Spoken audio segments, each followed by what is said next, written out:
Okay, good afternoon, everybody. Thank you for your patience. Welcome to On the Park Bench, a public square conversation brought to you by the Congress for the New Urbanism.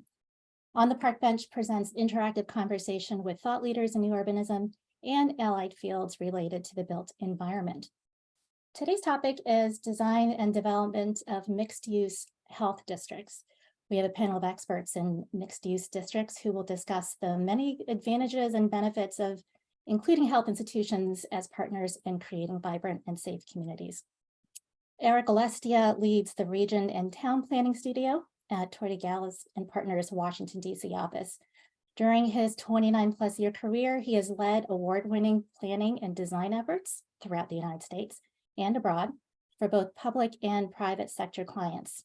His public sector expertise includes neighborhood plans, corridor plans, form-based codes, design guidelines, and urban design.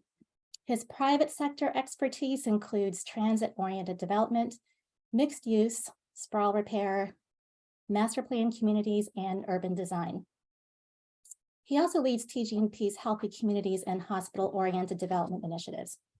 He received a Bachelor of Landscape Architecture from Utah State University and is a certified planner. Joanna Lombard is a registered architect in Florida. She's also professor at the University of Miami School of Architecture with a joint appointment in the Department of Public Health Sciences at the Miller School of Medicine, and an Abbas faculty scholar in the Leonard and Jane Abbas Center for Ecosystem Science and Policy. She holds a Bachelor of Architecture from Tulane University and a Master of Architecture from Harvard University Graduate School of Design. And Ben Schulman is Memphis Medical District Collaborative's Vice President of Real Estate and Economic Development. In this role, Ben is charged with expanding the ecosystem of developers and businesses working, investing, and building in Memphis's medical district. Before joining MMDC, he helped build, launch, and voice Small Change, an equity crowdfunding platform focused on impact-oriented real estate. I'm Marcia Garcia. I'm the Director of Education and Training for CNU. And today our panel of experts will discuss health districts and their impact on the community's social, physical, and economic well-being. Erik will first discuss hospitals and health institutions as community assets that can be leveraged to stitch together the campuses and communities in which they sit. And then we'll talk with Ben about the efforts to strengthen the connections, communities, and campuses in the Memphis Medical District, with the active engagement of the district's anchor institutions, a majority of which are health institutions. And then we'll have a follow-up discussion with Erik and Ben, moderated by Joanna. Finally, we'll have a Q&A from the audience, so please use the Q&A function of Zoom to ask your questions throughout the webinar, just whenever they come to mind, and we'll address as many as we can toward the end of the hour. So Erik, we're going to kick off with your presentation and ready for you to begin. Thank you. I'm going to share my screen. Let's see if I can get that to work. Oop.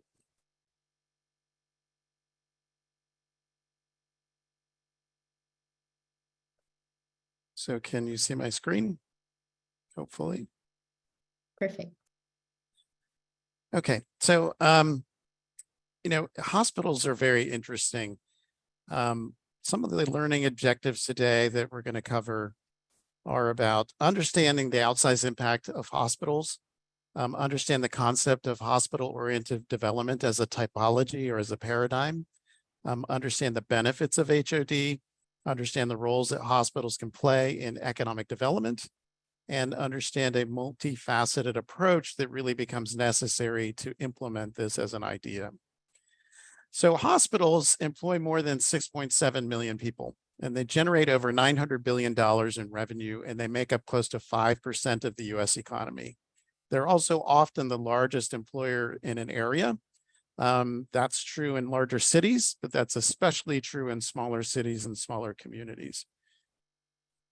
In the Washington, D.C. area, where we would expect the federal government to sort of be the largest entity, it is. But MedStar Health is the largest employer in the Washington, D.C. area, and Inova is the largest employer in Northern Virginia.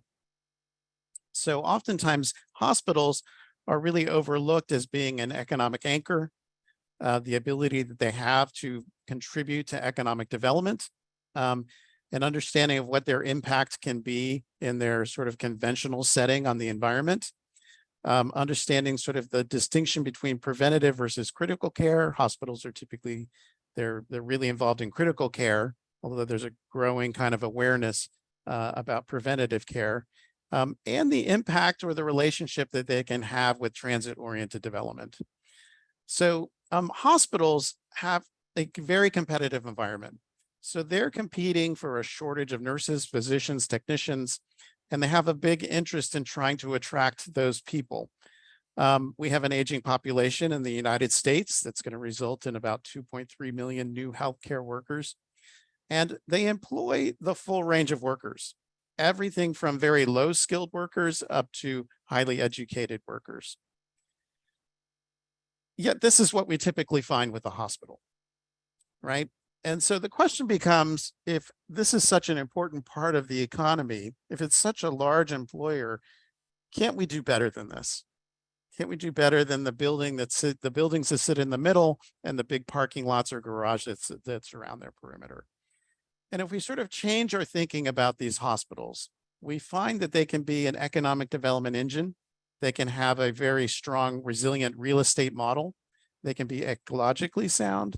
They can actually promote population health, not just in sort of critical care, but in preventative care. They can act as community development catalyst, and it can create a competitive environment for talent for the hospitals. So the HOD model is really kind of a simplification and a kind of highlighting a set of principles, really, because hospitals really exist in many different configurations, and hospital systems have many different kinds of elements to them. But the concept is that at the center of this is the hospital, and that it really becomes the economic driver. And the reason for that is because usually accompanying that is a big demand for medical office space, and that attracts other office space users as well. But it usually typically happens in a very happenstance way. The other part of that is the residential component. Really bringing residential in close proximity to hospitals in a configuration that's more walkable provides an opportunity to people that actually work at the hospital to live near the hospital. And that can be a big attractor to people, for employees for a hospital. The other part of this is the attraction with a mixed use center. Hospitals do have very large, I'll say, service requirements. And so learning how to sort of convey, how to take those areas, configure them in a way that functionally works for them, but in a way that they aren't the thing that's most present out towards the rest of the community, becomes really important.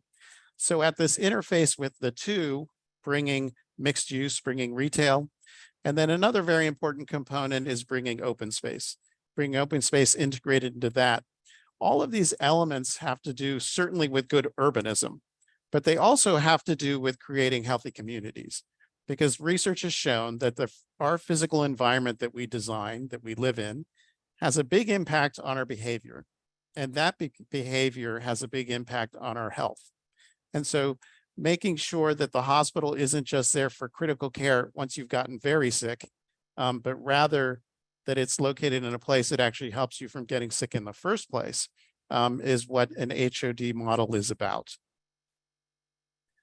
So the benefits here for the community is really about focusing investments for the community.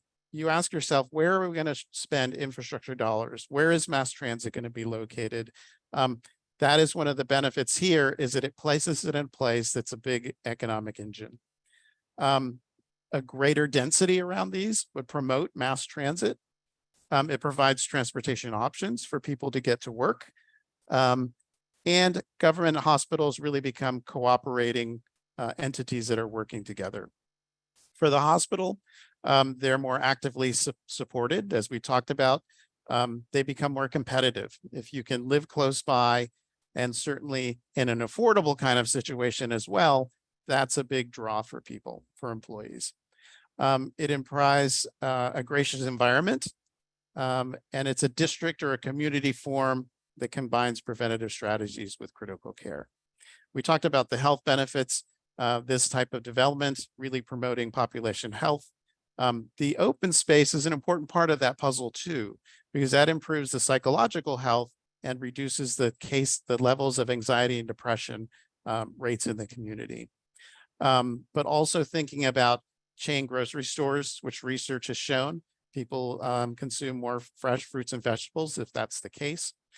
But it's also a much more responsible form of development for a jurisdiction, where you look at that and you're focusing your infrastructure dollars of where you're spending and the tax revenues that you're getting. So you have a greater tax revenue per acre, reduced infrastructure cost, focusing your limited resources, et cetera. And then from an environmental perspective, obviously, reducing the amount of sprawl that's out there and rather creating a compact form is an important part of the environmental benefits. I just wanted to point out that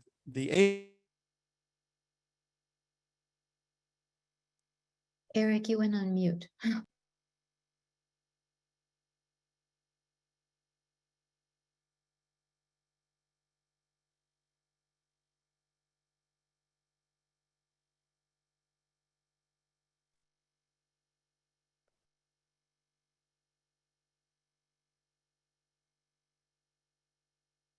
Am I back? Yes, okay. Yes, you're back. Okay, sorry about that. So one of the important things to understand is in the hospital-oriented development model, what we're really talking about is the full spectrum of hospitals. They come in many different types and sizes, from micro to small to medium to large, and there are many different types. There's acute versus long-term care, profit versus nonprofit, teaching versus non-teaching, federal versus state versus local, different trauma levels. And so there's a whole set of types that you sort of need to understand. But this model, I think, is something that can apply itself, whether it be to a very large entity or to a small entity. So for example, we're currently working on a mall redevelopment project, and that mall redevelopment project, as one of its primary tenants, has a hospital system. And what they're doing is they're creating an ambulatory surgery center with an future expansion, emergency and diagnostics, and a micro hospital. So it's not sort of the full-blown hospital, doesn't have a lot of ambulances, it has a few ambulances, but it's a much smaller version that exists in the community.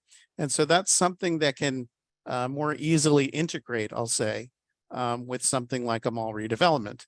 So really, this is something that can be looked at from a very, the large perspective down to a small perspective in a way that can fit appropriately into a community at the appropriate scale. There's a very good document by David Zuckerman called Hospitals Building Healthy Communities. And what this document is, it's actually really focusing on how hospitals have been reaching out into the community and contributing to the betterment of that community. So I just wanted to highlight a few of those categories. If you're interested in this, I would definitely recommend reading this. There's a lot of detail that goes into it, but just wanted to highlight some of those practices. So there are sustainability practices where they've gone out into the community to try to improve the environmental sustainability. There are minority and women-owned business purchasing programs that have been started. Some hospitals that are an economically distressed community.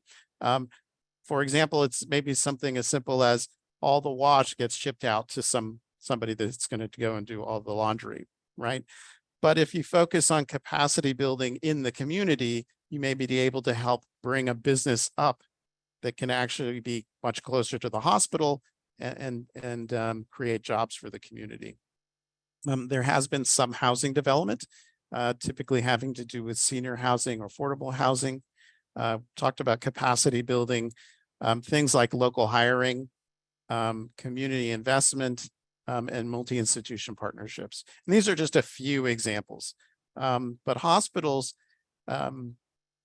because of some of the legislation that's out there, hospitals are either for-profit or nonprofit. For the nonprofit hospitals, sometimes people don't realize that they actually have a requirement to make community contributions. And so if you get a little bit more creative, you can start to say, well, maybe it isn't just all within the walls of the hospital. Maybe that extends out into the community, and you can look at what kind of community benefits can be generated for the surrounding community. So I think the HOD model is a way of looking at and sort of saying it isn't just a single entity, rather it's very much integrated. Just want to do a couple really quick examples. This is in St. Louis. This is the Barnes Jewish Hospital Complex. Many years ago, it used to actually be the largest hospital complex in the world. It's not anymore, but it sits on the west end of St. Louis facing Forest Park, which is kind of like Central Park in New York. It's a large hospital complex. Hard to see here, but it's actually integrated with residential buildings, both new and historic residential buildings. Has a nice shopping street that you go down here that has antique shops and restaurants. It has a mass transit that you see this train line that comes through. That was added later. But this is just an example of how a hospital and even a large hospital complex can integrate with the surrounding community. Some of the moves that they've done recently in some of their new buildings is making sure that the ground floor of one of these buildings that faces the smaller scale retail and restaurants actually has storefronts at the bottom. And that becomes that interface of the hospital with the surrounding neighborhood. Just as an example, there's some others here.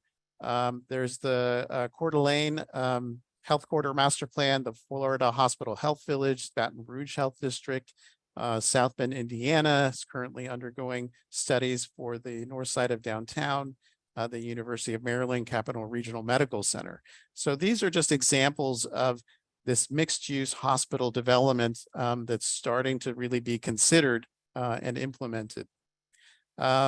Just as an example, you know, when you're dealing with a hospital, oftentimes they're already existing. Obviously, the HOD model is an abstraction that has to be adapted to the actual site conditions. So for example, here in this middle piece, there are two stream valleys that sort of run down through the site. And so you have to kind of integrate this concept and this idea and these principles, marrying it with the land, et cetera. But just wanted to include that to show that obviously you need to sort of integrate that in the best way with an existing site. So lastly, I'll say that implementation can sometimes be a challenge. What I'll say is that I think this starts at multiple places and multiple levels, meaning that I think it can start from the government perspective of having this recognition in a comprehensive plan. When you start to ask yourself the question, where should development go? What should the land use be surrounding a hospital? These are places and times when that can be influenced. Obviously in the zoning and what can be permitted surrounding hospitals, but also in hospital location decisions. For states that have a certificate of need requirement, that could be added as a criteria. That you be located next to transit, you be located in a place that has zoning that's appropriate for mixed use, et cetera. Certainly for transit planning, that hospitals be considered for that. The other one is to actually engage hospitals and systems. That can be a little bit more challenging sometimes. Obviously, hospitals are not developers. They have a different mission and different goal. But I think that some more enlightened hospitals do look and understand their impact in the community. Developing partnerships with hospitals. Certainly private development. Just private development, recognizing the opportunity and the economic engine that hospitals can be. Also infrastructure investments and development. And also just prioritization about where infrastructure spending should go. So I think it really requires a multifaceted approach for many different players in order to make this happen. But I think if we do that, we'll make a much better environment for our communities in that way. So I will conclude with that and turn the time over to Ben.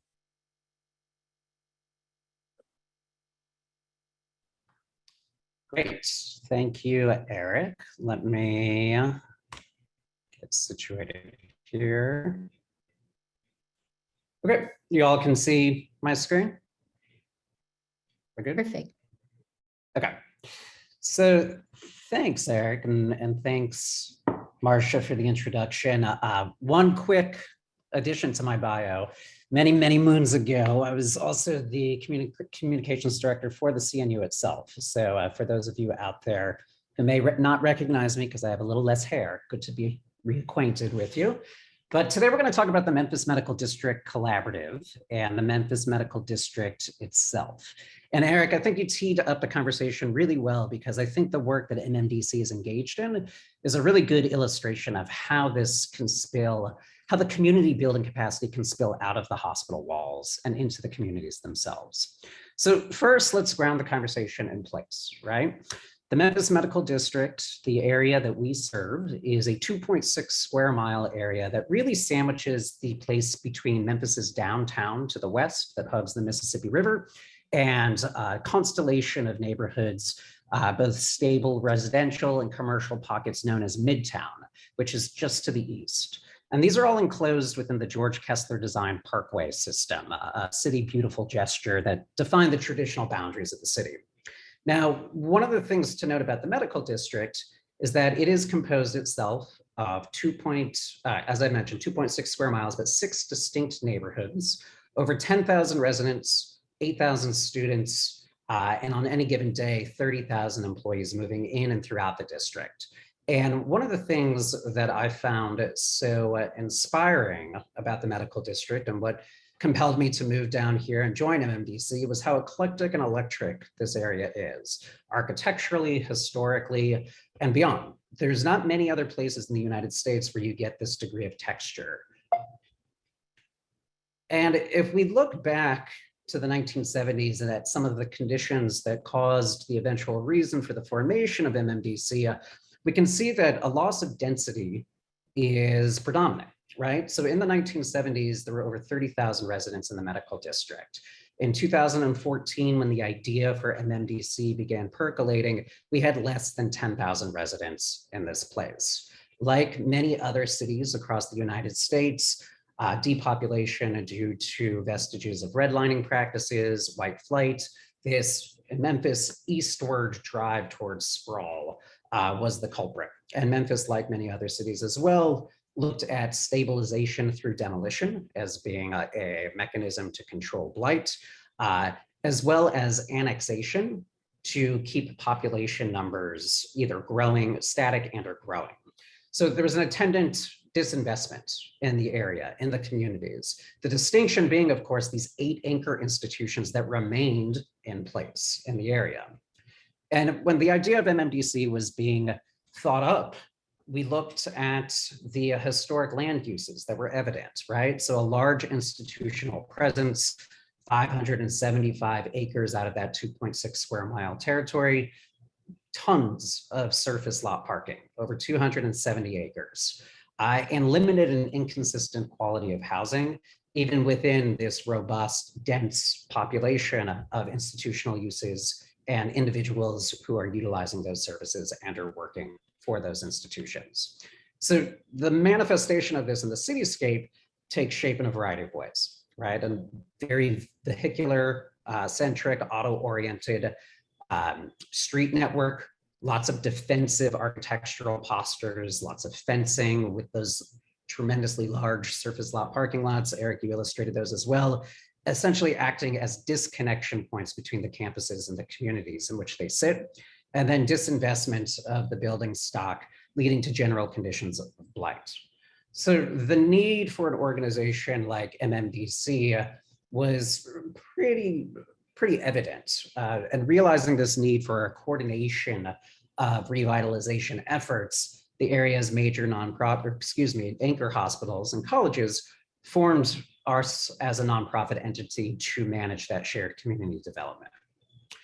And this is leveraging the outputs of these anchor institutions, right? Knowing that these outputs that include many of the items and bullet points that you see on the right, being centers of employment, a destination for students, the purchasers of goods and services, having this tremendous presence in the area could be used as a mechanism to start weaving together and rebuilding the communities.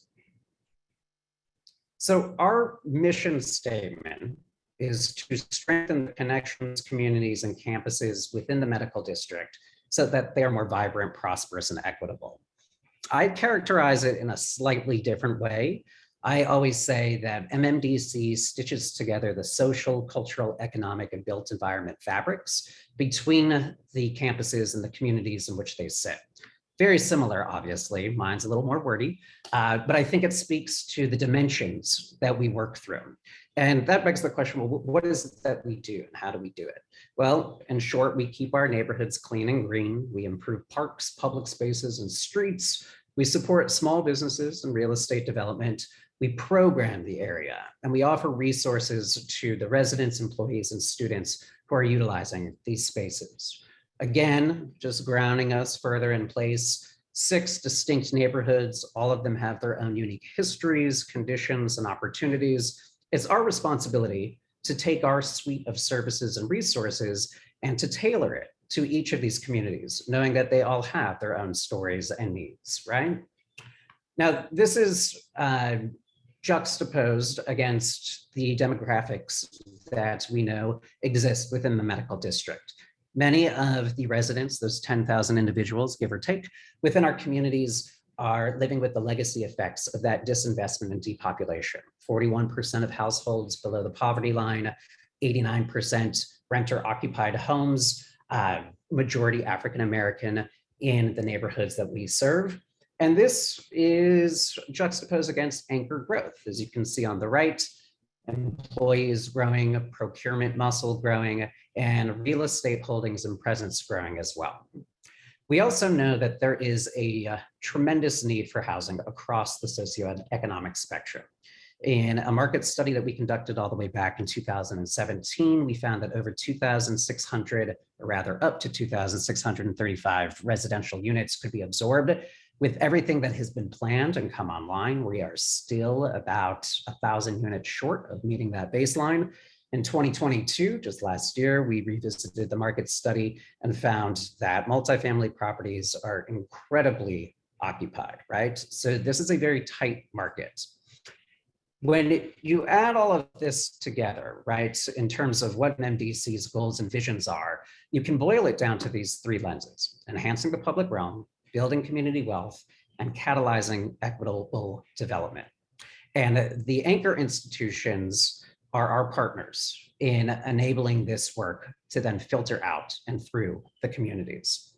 That takes many different shapes in the programs. And I'm not going to go into detail on every program area that an MDC administers, but it is essentially 4 different bodies of work. And I'm going to tease out a few of these and go into deeper detail that I think is of particular relevance to this audience. But our anchor programs essentially are the programs that connect most directly the anchors themselves with individuals within the communities and or businesses within the region. Our buy local program is to increase local spend between the anchor programs, or excuse me, anchor institutions and regional businesses. Hire Local is a workforce development program that through educational cohorts will help neighborhood residents go through soft skills training and then eventual interviews and potential placement for jobs within the anchors themselves. Live Local is a rental and or down payment subsidy program to get people living closer to where they work for employees of the anchor institutions. Our real estate and economic development team and program is really concerned with expanding the ecosystem of people who are investing, building, and developing within the medical district. And we'll go into more detail there momentarily, so I'll skim over right now. Our communications and engagement program works both through digital and physical realms and is really broadcasting the signal of what the medical district is and how we are programming the area and letting people know of the different ways that they can engage, right? This also includes a pretty robust signage and public art component to help, alongside our quality public realm program, soften much of the hardscape that is evident in our area.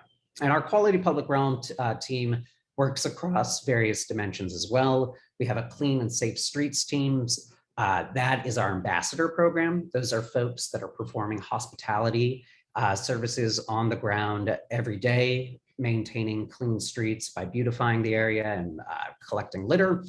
Our placemaking and mobility efforts are all about creating spaces that have multimodalities and allowing people to have agency over these public spaces. And then our streetscapes and landscaping is one of the efforts I wanted to go in deeper detail to. So you can see here some of the work that our quality public realm team has done, and I'll use that phrase again, to soften a hardscape, right? Memphis is a very vehicular oriented city. What we want to do is make sure that people recognize that there is the opportunity for them to have agency over space in a way that previously was not there, to take uninviting, unwelcoming, predominantly vehicular throughput oriented streets and configure them into a way that accommodates multi-modes and multi-users. Now, much of our initial streetscape intervention work emanated out from a streetscape improvements playbook that we conducted with LRK and Alta Planning back in 2016, looking at where the big moves, both big and small moves, could be made to make those interventions in the street. And the Manassas corridor, which hugs many of the anchor institutions themselves, as well as goes through a variety of the neighborhoods that we serve, is really where many of these interventions have taken place. What you see here on the right is probably flagship or signature street mission that MMDC has conducted to date. And this connects the UT-HSC campus, University of Tennessee Health Science Center, with Health Sciences Park.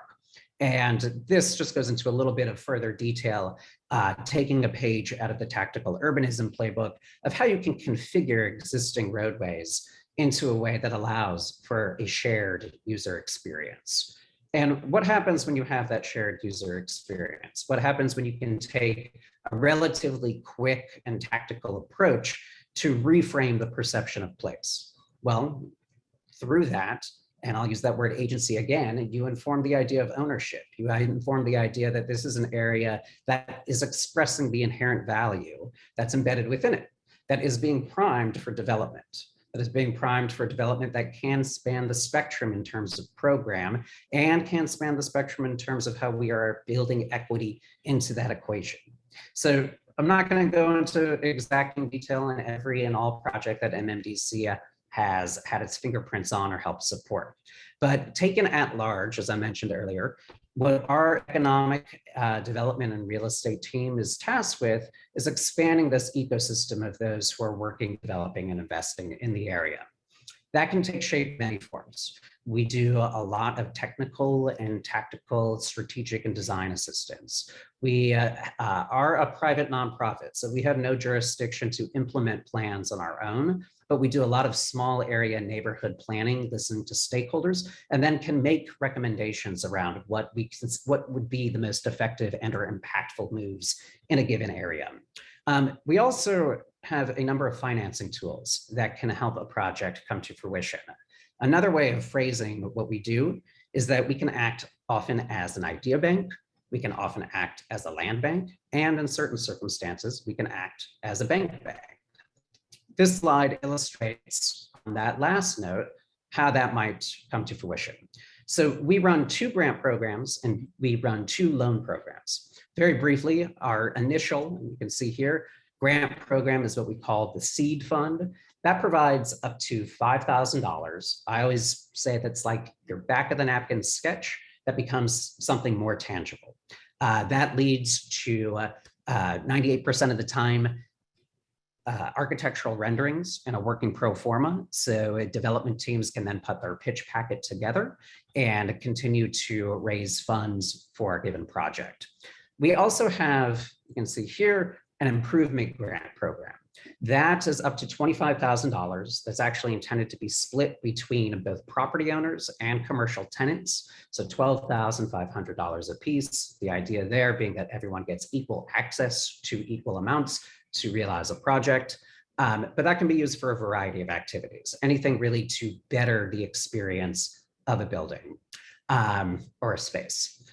The 2 loan programs that we administer as well, this is basically where picks up where our seed fund leaves off for deeper due diligence and pre-development activities, even potentially helping with site acquisition, really anything that's going to get a project shovel ready, quote unquote. We can inject up to $250,000 into a project at very low cost. This is not to get too inside baseball and into terms, but this can be capital that comes into a project anywhere between 2.5% to 5.5%. And then we partner with a CDIF, a community development financing institution, Pathway Lending, to administer a $30 million capital debt fund.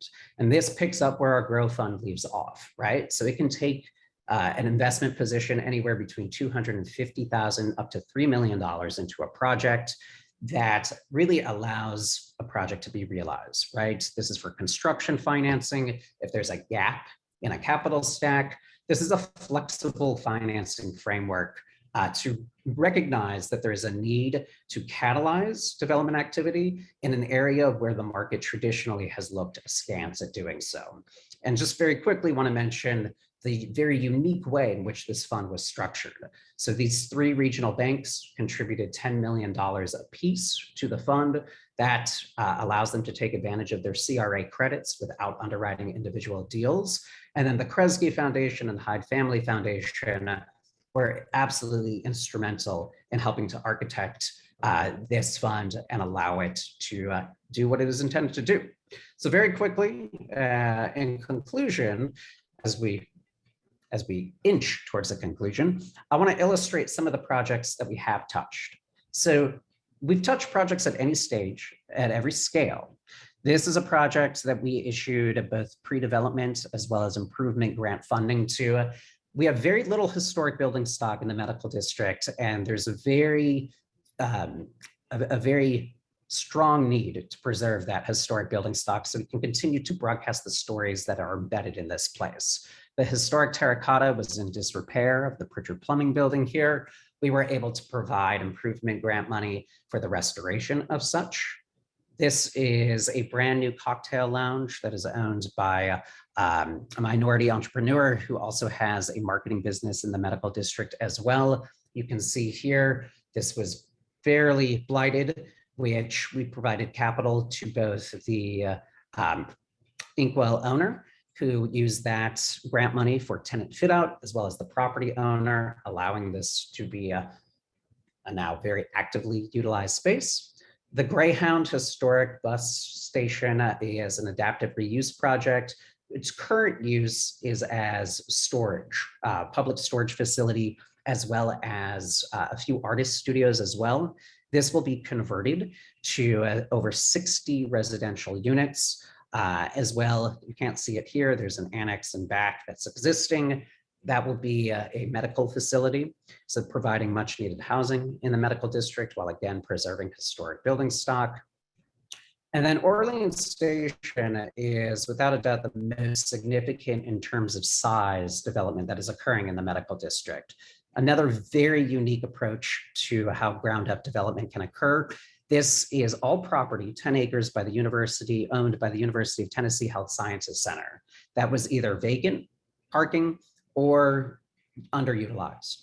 They partnered with Comcap Partners and the Henry Turley Company in what is now Orleans Station, a 372 units redevelopment, as well as 16,000 square feet of commercial space that when complete will really portend the medical district as having the opportunity to define itself as a 24/7 community, and rather than a pass through between downtown and midtown, and just a catchment area for the 12 hours in which people happen to be working and or studying in the area.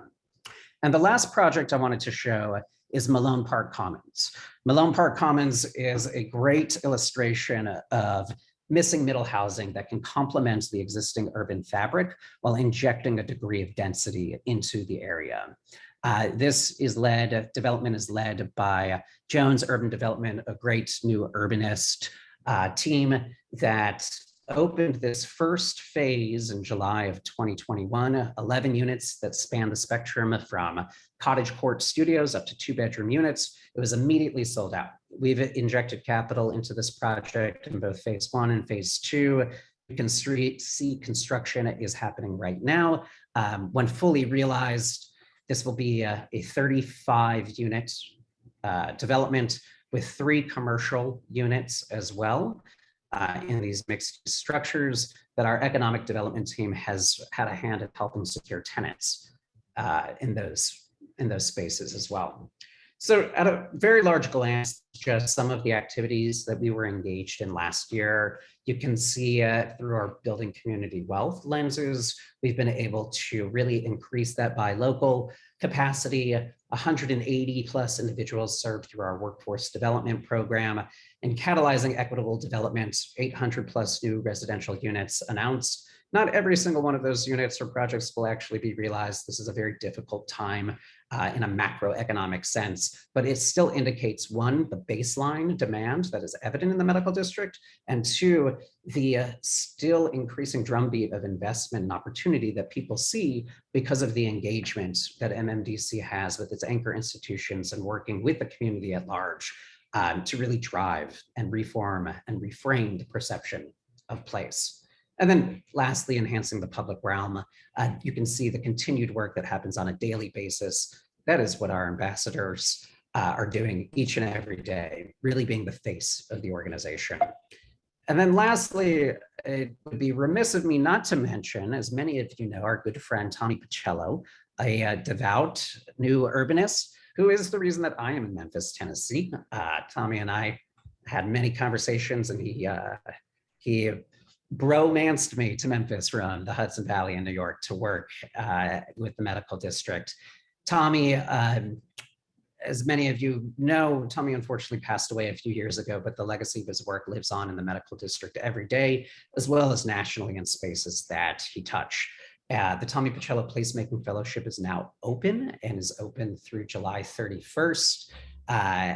Tommy's friends and family are administering this. If you've got ideas for impact in your city, definitely take a look at what is capable and possible through the Placemaking Fellowship. And I will stop there. And I think I will turn it over now to Joanna. Thank you very much, Ben and Erik. I think that honestly, given the time, we're gonna move along sort of quickly, and I'm gonna focus on one thing. But what I would like to point out, I think everyone, just seeing the list of people who are here with us today on the participant list, I can see a number of people that are working like the DPZ co-design group or Kathy LeGros at Arctic Calliston, people who are really trying to make these things happen at the scale that Erik described of individual hospitals seeking to produce benefits for their neighborhoods and to grow in a way that's beneficial to neighborhoods. And then in the case of what Ben showed us, how an entire group of institutions can come together and really address all the interstitial spaces that frankly were pretty bleak before they paid attention to them and desperately need attention to give neighbors and residents and the people that work there a better life. So we saw the scale. Erik, you spoke about how a small hospital of 100 people really is a community unto itself and therefore could be a change agent. And Ben's shown us how the magic that can happen when they come together and find financing and can be a kind of supportive force for good. So what I wanted to focus on are the two questions actually come to this too, because we have a question about the most common zoning tool, and we have a question about like, how do you really maintain this? Do you have a business improvement district model? Given that we're among new urbanists, I just wonder, A, is there a kind of form-based code that really focuses on medical districts and when enough medical uses come together, do they add up to a district? What is the synergy that takes? Could form-based codes be a tool? Is an overlay district a tool? Could you each talk a little bit about that? Because I think that could give a lot of the people in the audience a tool that they could begin to use in their work. Erik, you want to start? Sure, I can start. I'm not aware of a specific form-based district that's been created for a hospital district. I will say that a couple of projects that I've been working on, one is in Westchester, New York, where they have an environmental review process. The way that our client, who's a private developer building adjacent to a hospital, chose to do it, is to create a new zoning district based on another existing one. But in there, the language is interesting. The regulating document is in essence the master plan that we created. Right. So it needs to be built consistent with that. And then there are some additional dimensional standards having to do with building heights, having to do with parking requirements and things like that. So that was done because it was the most expedient, I'll say. And yet the jurisdiction can do it based on, well, you've showed us this master plan, as long as you're building consistent with that master plan. In another location, it's really a PUD, really part of a PUD. That's where we're introducing a new ambulatory surgery center, micro hospital, cancer center, et cetera. And that really was just part of a PUD that takes into account those elements, the medical elements, but also the other mixed use elements, the retail, the residential, and all the sort of typical standards. So I think you just need to find the tool that works best in that particular setting and for the particular client. But ideally, yes, I think that having a form-based district that comes from the jurisdiction that sort of identifies in the comprehensive plan and says, yes, this is where we think we need to focus in a certain way, would be the right way to go. Yeah. Thank you. Ben, what do you think about that? And then could you add to that, like, how many institutions does it take to make up something as big as the medical district? Yeah, so there is a medical district overlay, a zoning overlay here in Memphis, but it doesn't necessarily prescribe in the same manner that we're speaking something particular to the hospitals.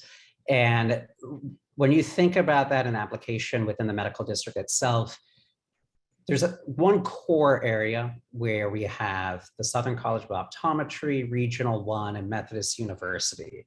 That's very much medical district central, but there are 5 other institutions scattered across those 2.6 square miles that are situated in very different localized contexts. So the zoning, a form-based code that would speak across the board, it would be difficult, I think, for the institutions themselves to come together around one set standard, right? I do think, though, that something that is indicative of the type of thinking in Memphis is our new, relatively new comprehensive plan, which is Memphis 3.0. And that is the first comprehensive plan in over 40 years. It's a few years old now, but it really lays out the framework for Memphis to build up and not out. And taking our cues and directions and knowing that the institutions have such a presence and such a say in how development is dictated in the communities, knowing that that will be available, the city is looking towards increasing density. That helps them inform their decisions when they're thinking about redevelopment of parcels that previously were not under consideration. Right. Now, one of the questions that's come in, and this is an interesting one because we've dealt with this here in Miami. Zachary wants to know, they have a level 1 trauma center. It serves 6 states. Where do you start to engage a trauma center like that, a major institution like that? Like, who would you go to first? And frankly, this is why I asked you about the overlay district, because having worked in this area for a number of years, and it really depends almost on the benevolence of the hospital administration, how they interpret community health needs, how outward facing they want to be. And, you know, the really outstanding ones, I think of like, you know, Rod Hochman at Providence, this is their mission, right? Or in years ago, Peter Bernard at Bon Secours, this was their mission to transform, you know, Churchill and Richmond. If that is not in the DNA of the healthcare leader, then it seems like the municipal or county authority has to step up. But what would you say? We'll switch really, it this way. We'll go with Ben first and then you, Erik. Go ahead. It's a really fascinating question because, and I think you hit the nail on the head, Joanna. It just depends on what's in the DNA of that hospital administration and or leader. I will say that for MMDC, our board is composed of the CEOs and or presidents of the anchor institutions themselves. So there's almost an inherent buy-in. But if you're starting from scratch and there's not necessarily a direct relationship to the head or an organization like MMDC that can act as a Mhm. conduit. Yeah, A director of facilities is actually a really good, that's true.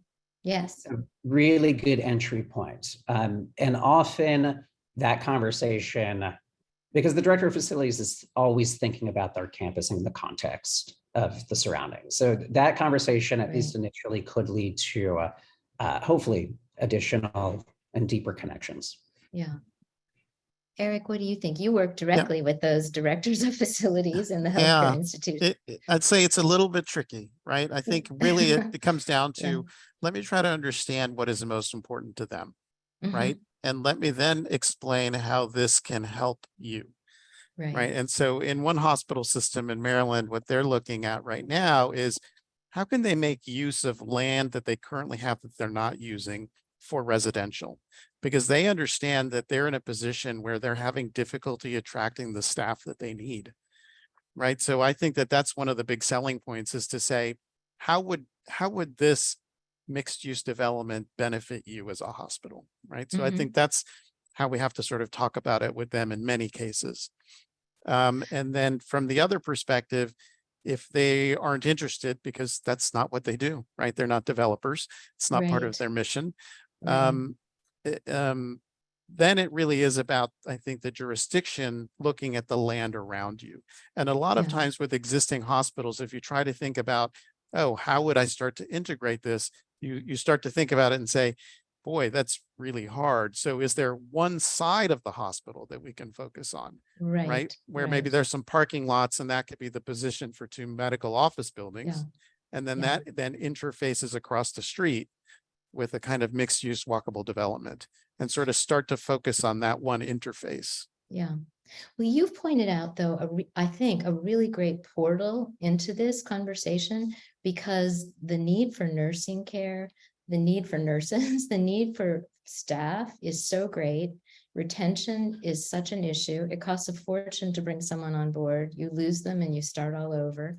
So, and in working with the medical students here at the University of Miami, when they take their residencies, they're looking for places where they can, I was telling you two when we talked earlier about the resident who went to Minneapolis because she could literally get an apartment across the street from the hospital. So she said to me, I can just roll out of bed and wrap my coat on and go to work. So I feel like maybe with the incentive to retain employees and also affordability issues, to be able to have employees across the spectrum, not everybody's getting neurosurgeon salaries, right? That there's an opportunity to say we can incorporate housing into these facilities. And maybe, do you think that kind of combination of focusing on their workforce might be a portal into expanding outside the walls? We can start with you, Erik, and then go to Ben. Sorry, could you repeat the last part? Yeah, if you think that that's a really, I'm thinking about people out there trying to make this case in their communities as they work. Do you think the workforce retention, we know, I guess I should back up to say, there's an enormous amount of research, which is my own personal focus on the benefits in terms of lower patient errors and greater productivity, as well as health outcomes for patients.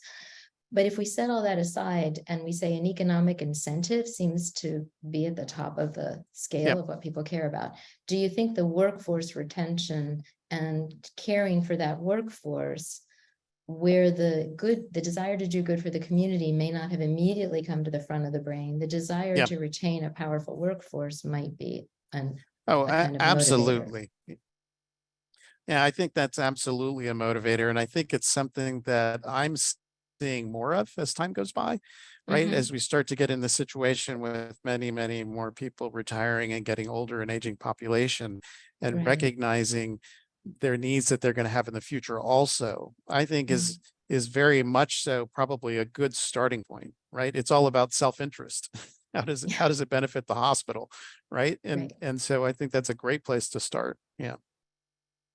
Ben, were you going to say something on that?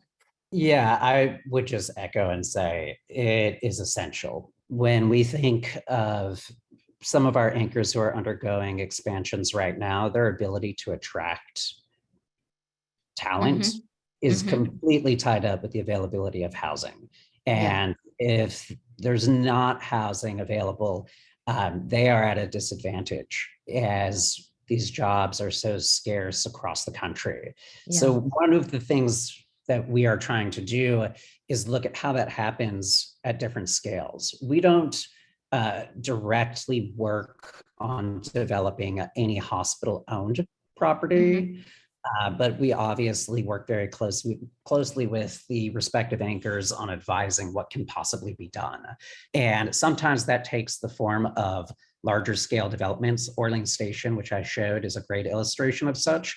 Right. UTHSC owns that land. It's on a 60-year lease with the development team. So it's a great opportunity for them to create the housing that they know that their student body and their workforce is in need of, and they will need to attract that. Mhm.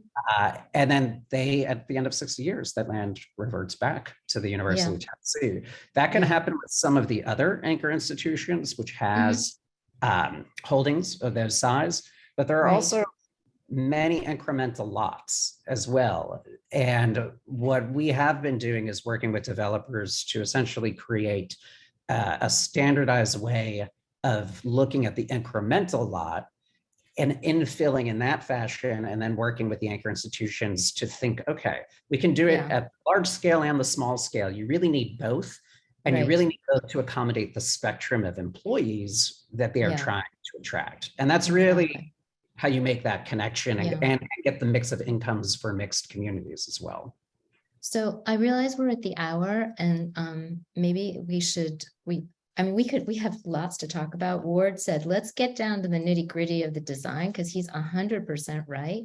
For those of you who are urbanists, there may be people on the call who are healthcare architects, and there's some amazing healthcare architects who are grappling with these. If you happen to run into a project where you're working with one of them who isn't, then you have, there's a lot more tools that we need to add to the palette than what we've just kind of glossed over today. So I guess, Marcia, we could just do a whole seminar on how to, and we could go the scale from the small clinic all the way through the hospital scale to the large district, and we could basically change the world today. But knowing that that isn't going to happen, I think maybe we could let everybody go. And then, Marcia, did you say if Erik and Ben want to stay on for a minute or two, we could address Ward's question if he has time to stay? Okay. Yeah, we, want to remind everyone also that this webinar is being recorded. So if you do have to drop off, thanks for coming, but we can, mainly because I've delayed us by a few minutes in the beginning with some technical difficulties, we can run for a few more minutes. So happy to get to some of those questions that we haven't been able to address just yet. Okay, well, if it's okay, Ben and Erik, I would like to address what Ward is saying, because I know I think everybody who's done any work in this area can tell you they've been in a room where someone has said, well, no, you can't do this and you can't do that because this needs to be next to this and this needs to be that. And there's a kind of framework for also how a hospital looks. If you want it to fit in, for example, with the architecture of a community, you might get pushback to say, well, actually, we think that if we need to look kind of shiny and high tech for patients to believe that we do the latest medicine. So do you have some advice for the designers out there trying to push this kind of work? And I think I'm going to direct this right to you, Erik, because you have these hanging on your wall. Sure. I think that the larger the hospital gets, the bigger the challenges are, right? In terms of the servicing needs, the number of bays for the trucks and the trash and the cleaning and the emergency and the high visibility to the emergency sign and entry and all that, right? Yeah. Those become bigger and bigger drivers. Also, how the internal layout of the hospital, right, of each of the departments interfaces with each other is so important. So Right. I think as it gets bigger, some of the biggest opportunities for integrating actually has to do with like the medical office buildings that you typically find in the campus, and That's a really good trying point. Yeah. to figure out where to position them in a way that creates an interface with the surrounding community. So I think that's one. The second one, I think, has to do with parking, right? One of our favorite Yes. topics.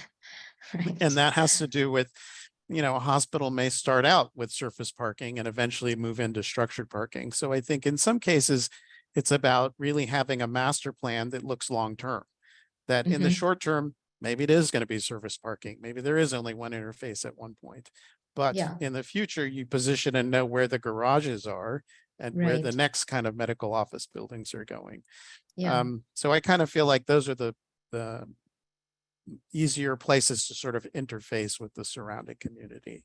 And then the third thing I would say is sometimes getting the better interface is really about the sides or the back of the hospital. It's what happens right off the property, right? Mhm. In other words, instead of having the street right there, maybe that's actually the back of development.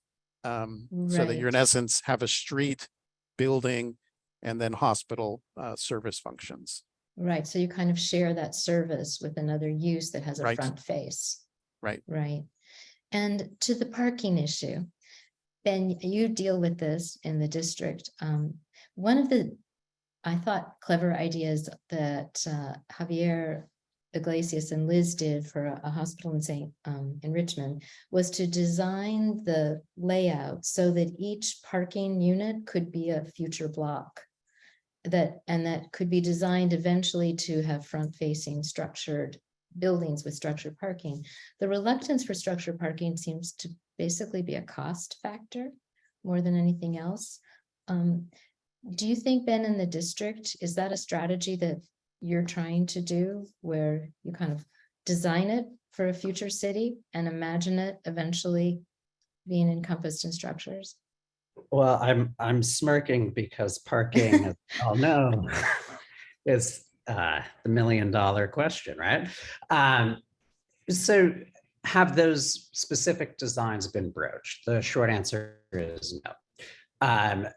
Have ideas about structured parking and concentrating parking to then free up this land that is held essentially hostage in other ways. Has that been thought of? Absolutely.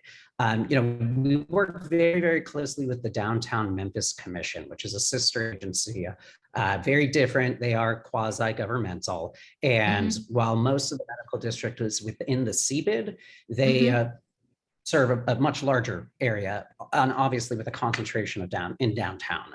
The reason I bring them up is actually next week will be the grand opening of the downtown mobility center.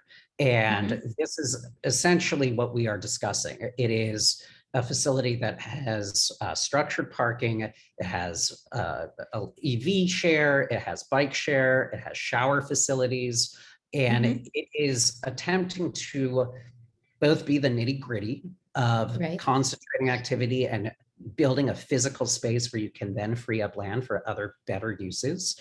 But it's also and I used this phrase earlier, it's also a reframing device as well, in rethinking how we can use spaces and what the primacy of the vehicle is and what you need to accommodate it. And to that end, if I may share something real quick, this is something that we did not put into the presentation, but it is a way in which we gauge and assess the appropriateness of a potential investment into a given project. And we call this our impact assessment tool. What we do is we take the outcomes of our mission statement of vibrancy, equity, and prosperity and look at that as something that is measurable. And the idea here is that the more marks that a given project hits, potentially the higher investment we would be able to extend. But, I see. But correct. But really the idea here is to offer this up as an open source tool to both our anchor partners, as well as any development entity that comes to us, that your thinking should be aligned or going through these lenses. And if it's not, let's help you to do so, right? Yeah, exactly. And when it comes to parking, this is part of the equation. This is part of the conversation that has to be had. So people aren't thinking primarily, particularly in a city like Memphis, where parking is a given, that there are different ways of looking at the value of one's land. Yeah, And maybe, go ahead, Erik. Sorry. Can I throw one more thing out? When we talk about hospitals and hospital systems, right? It's again that question of where are you on the spectrum? Are you a large research hospital? Or are you mid-sized or a small size, right? At the small size, we're looking at one project right now, which is the ambulatory surgery center in a micro hospital. and Okay. actually looking at sharing parking. In other words, Mm. building a garage because your peak times are going to be very different with your residential and very different with your retail. So Right. in some cases, there might be an opportunity to share, right? In the Yeah. larger hospitals, probably not the case, right? As Because much, they're but- so 24/7. Yeah. Right. What do you think about Ward? I have to say, I have to meet Ward because Ward is like targeting all the really important ideas as to how you really do this. Ward's like, okay, what about hotels? And that's true. I mean, even smaller hospitals, when they are the major hospital in their region and people drive several hours there for care and family members need a place to stay, hotels matter. And so hospitals do those kind of hospitality houses. But what do you think about the hotel as a possible parking share kind of potential? Well, I think it's a good use. I think you'd have to look at the kind of timing of The parking timing. for that, Okay. right? Yeah. Right. And so it might not always work out that way with the hotel. Yeah. But certainly if it's worth looking into. And But do I you have think that, them as part of your TOD, Eric? Your HOD? yeah, That's yeah, your TOD. that's the idea, right? Especially if you get to the kind of research hospital, right, scale, then there's kind of a bigger need for having a place for people to come and stay before they come and do their procedure or after even, right? As the costs are so expensive to keep a patient in a hospital room, but a doctor may want to sort of have them be nearby. Right. And so having Or that, like Ben has that with, hotel, Mhm. Mhm. Ben has with St. Jude, right, where families might come for children. Mhm. Okay. Was there any last tips you'd want to leave for the designers? Because I think this is inspiring work and it's really important and it changes cities and it also changes the way we deliver healthcare. So I'm very grateful to be here with you all talking about this. Do you have any final words of advice for our participants? Ben, you want to go first and we'll close with Erik? Well, my final word would simply be, it can be daunting because these are significant systems, right? Mhm. And these are significant sites by the Mhm. nature of what a hospital system requires. But start small, right? Just keep in mind that incremental level, and whether that is more of a conversation or whether it is a demonstration project, because I think there is a desire for all of the reasons we have discussed, the attraction and retention of employees, reducing recidivism in terms of individuals who are experiencing homelessness, as using an emergency room as a proxy shelter, hospitals as being better integrated into their communities and better neighbors. There are so many dimensions on why hospitals are now thinking about themselves, and I'll steal your phrase again, Erik, but beyond the gate. And that first domino really is to think incrementally. So I'll leave with that. Okay. Yeah. Erik? And I'll agree with you, Ben, that, it is daunting sometimes, right? They're difficult. It's an institution. The decision making is more difficult in a hospital, right, with the board than in some other types of projects. But I would kind of look at it and say the whole new urbanism movement, right? If we sort of think back at the beginning, a lot of what we did was education, right? It was about explaining and illustrating to people why this was better and how you did things differently, to the point where we are today, where those conversations are much easier. And so I think that really it just starts with, let's start taking the first steps. Let's start educating. And it takes commitment and a little bit of stubbornness, I think. A lot of kindness. And as Yes. Stephanie Bothwell pointed out, good food. She gave the example of the hotels around the Cleveland Clinic, but it's true. I mean, can you imagine gourmet food in a hospital because they have a community garden and it grows its own produce? Some of them are doing that. So many opportunities to do great things. Thank you for inspiring us today and for giving us the tools. And Marcia, this is telling me somehow we should put this together. And by the way, let's come up with that form-based code while we're at it. All right. Great to agree, see you Joanna. guys. Yeah, we'll add that to the list. Well, I think we've all learned a lot over the past hour plus. So thank you, Erik, Ben, and Joanna, for a really fantastic session. As I mentioned earlier, a recording of this webinar will be available on the CMU website in the next day or two. So thank you, everyone out there, for joining us today, and we'll see you next time on the Park Bench. Thank you so much. Take care, all. Thank Bye-bye. you. Bye, everybody.